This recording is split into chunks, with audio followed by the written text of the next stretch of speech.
everyone, this is Allison from Fanshawe Pioneer Village. We're going to be reading a chapter from The Boy with an R in His Hand by James Reaney today. This is chapter 10, A Pie for Sunday. Now, I'm going to speculate that the pie is not a pie you eat, but a printer's pie like we read about earlier in this book. A Pie for Sunday. The first Sunday in June was a happy blue-green day, the morning part of which Alex spent in walking about the town and watching the people. The streets were in a pleasant state in which they were neither muddy nor yet dusty, and down them at church time came a procession of coaches and gigs filled with the patrician families who attended the English church. Alex's eyes were dazzled by the uniforms of the servants, the coats of arms on the sides of the coaches, the dresses of the ladies, the dark blue, gold-buttoned coats of the gentlemen. Dazzling to both eye and ear were the soldiers who marched up from the fort in their red coats, white trousers, and tall, indescribable caps, all to the tune of their own band. Dr. Strachan's coach, surmounted by a large gilded globe, minus the doctor, though, who was still in Quebec, now came rattling up, and the band music closed as the soldiers filed into the church through their special door. The last people into the church were an old couple who walked in from their farm on the river flats, an old colonel and his wife who still wore the fashions of 50 years ago, wig, three-cornered hat, long waistcoat, kerchief, and all. As Alec drifted away in the warm sunlight, he could hear the bassoon playing in the church, deep underneath the singing, and from other chapels and churches came singing that would suddenly stop, then, as you got farther away from it, resume in a distant buzzing sound. Here is a picture of the soldiers in their band. There were Indians encamped in the marketplace. One of them, in red leggings and white blanket, stood smoking in his morning pipe in front of his tent. In a muddy place, a large sow and her shotes lay asleep in the sun. The air, however, was filled with bees and other insects that were off on buzzing journeys of their own and knew neither Sunday nor the rest while the sun shone. Alec felt very lonely. Before dinner, which he ate by himself at Uncle John's order, he sat out the rest of the morning by Bathsheba's garden and planned improvements he might make tomorrow. For since it was the Sabbath, he was afraid to do anything that could be called work. Some of her plants had survived the winter, and he had planted the seeds of the others gathered and kept last fall, but nothing had come up as yet. The shadows of Sunday at noon shortened until they stood right under you. After dinner, they would come out on the other side of you.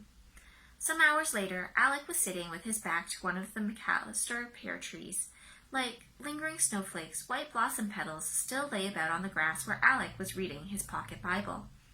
He could see Joel slouching idly about the side of the house by the beehives, as if he were trying to make up his mind about something. "What is it, Joe?" Joel started to come to him and soon stood looking down at him. "I hardly see you any more, Joel. What have you been up to?" "Busy with Uncle John." "Heavens! Do you even work in his office on Sundays? I saw you there with Alan this morning." "Oh, it was something Uncle John set us to look up." "Joel," said Alec, after calmly surveying his brother's face for a few seconds, "Alan said a very funny thing to me yesterday. He said, 'Reverend, if we don't beat your apprentice boys one way, we'll starve you out another.' What does he mean, starve us out?" "Bless my soul if I know," said Joel. "Bless my soul. That's the way the grammar school boys talk. I think you've become a Tory, Joel." "Maybe I want to be a gentleman when I grow up." "Same thing." "Alec, there's a question I wanted to ask you. When is Mr. Mackenzie coming back to town?" "How did you know he was away?" "I saw him go by in the stagecoach on Friday." "He's gone down to Queenston, but I really don't know when he'll be back." "Why'd he go to Queenston?" "He wants to raise some money there. What do you want to know for?" "Oh, I just wondered after seeing him get on the stagecoach. Say, he certainly won't be back today if he's going to Queenston by stagecoach. He won't even be there yet." "No," said Alec. "Joel, why don't you borrow Charlie French's skiff and go down to the lighthouse?" Here's a picture of some stagecoaches.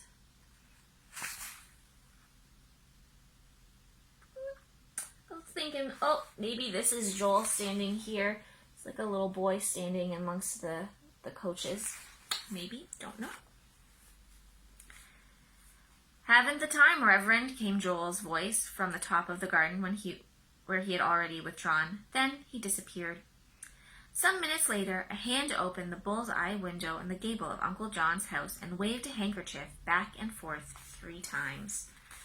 Now, I don't know if that's Joel or Alan, but someone's up in that window waving a handkerchief. Half an hour later, lulled by the summer heat and the bees buzzing in the lilac bushes, Alec fell asleep. He slept for some hours, during which he had a curious dream that his father had come to the other side of a river and was signaling to him. When he asked the ferryman to row him across to his father, he caught sight of Joel, smirking and shaking his head. The ferryman had no ears, and both of his hands were branded with letters. When the boat crossed the river, it knocked against the bank in a funny, chattery manner. Bumpity Bumpity. The ferryman had been making his boat do that so Alec could not get from the boat to his father, who stretched out his hands to help him. "Wake up, Master Alec, wake up!" cried Rebecca.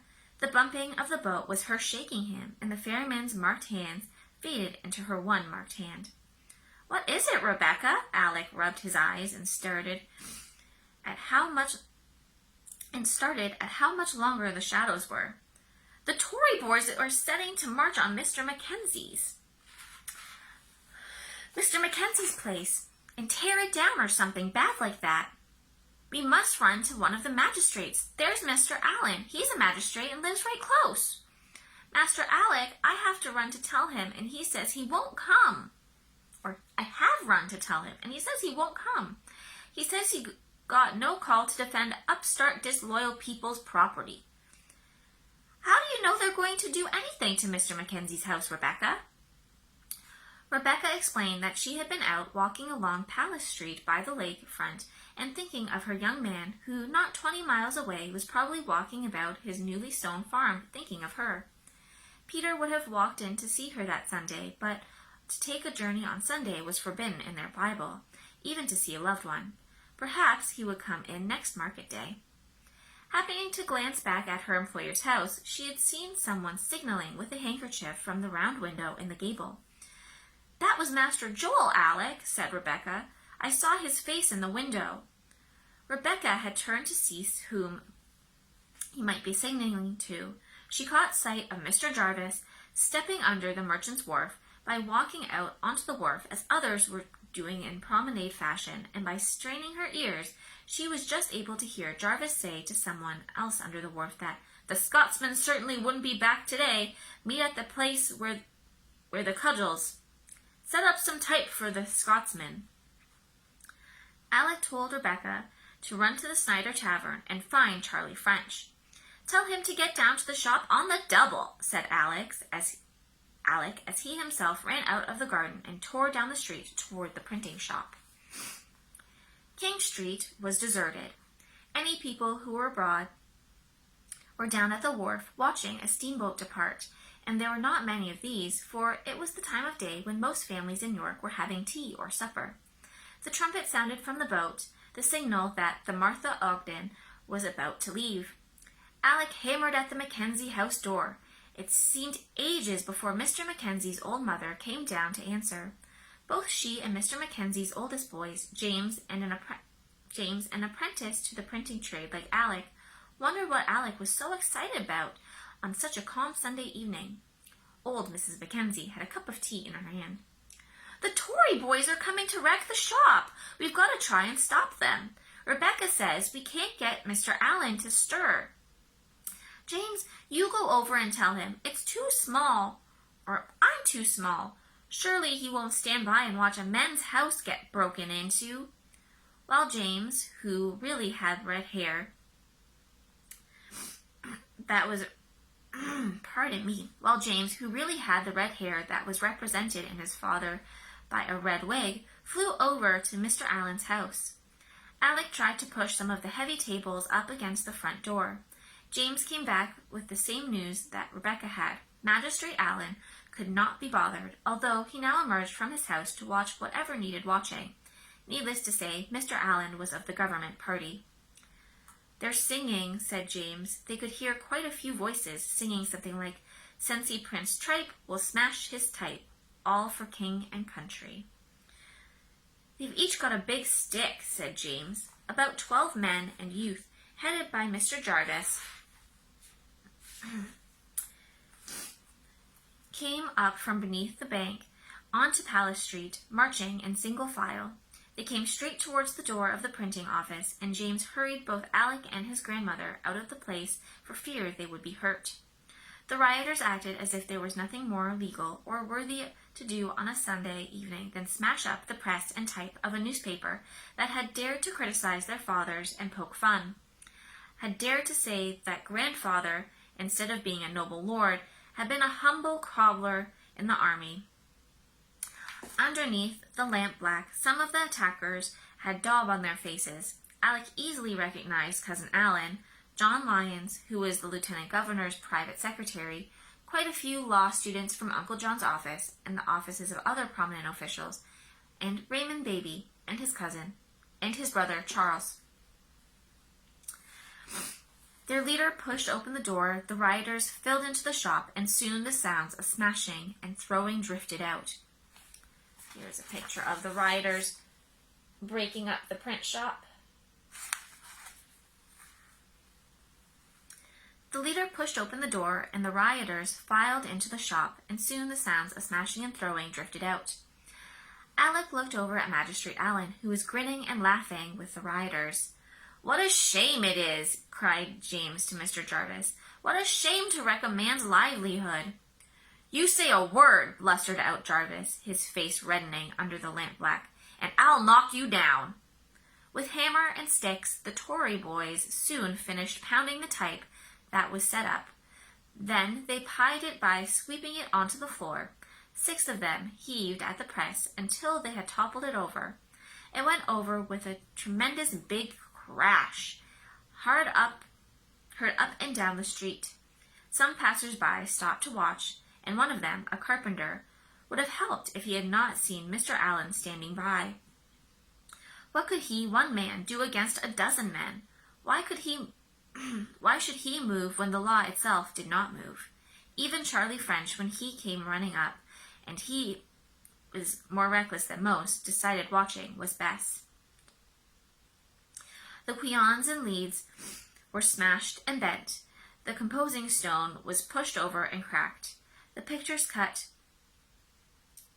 cuts were mutilated with nails like this. Here's a picture of a cow that's been all cut up.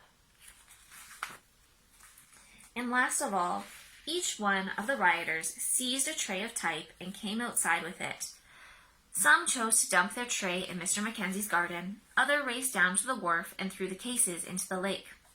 "Well done, boys," cheered Mr. Allen as they filed off again, leaving the door of the print shop open behind them. Alec could hear a familiar voice laughing under the bank.